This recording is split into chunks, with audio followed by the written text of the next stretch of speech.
ایک مرتبہ ایک بچہ اپنے والد کے ساتھ جنگل گیا۔ وہاں اس بچے نے ایک درخت دیکھا جو کافی ٹیڑھا تھا۔ بچے نے اپنے والد سے کہا کہ ابو جی، اس درخت کو آپ سیدھا کر دیجئے، اس کا ٹیڑھا پن دیکھ کر اچھا نہیں لگ رہا۔ والد نے کہا، بیٹا، اگر یہ درخت چھوٹا ہوتا تو ممکن تھا کہ اسے سیدھا کر دیا جاتا، لیکن اب یہ بڑا ہو گیا ہے اور اس پوزیشن میں ہے کہ اسے سیدھا کرنا ممکن نہیں۔ ٹھیک اسی طرح دنیا میں والدین کو چاہیے کہ وہ اپنی اولاد کی تربیت بچپن ہی سے ایسی کریں کہ وہ بڑا ہو کر والدین کا فرمانبردار، اطاعت گزار اور نمازی اور نیک انسان بنے۔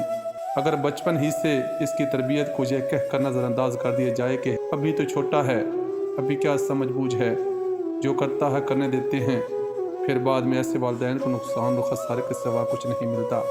یاد رہے، بچپن میں اولاد وہی سیکھتی ہے جو والدین کو کرتا دیکھتی ہے۔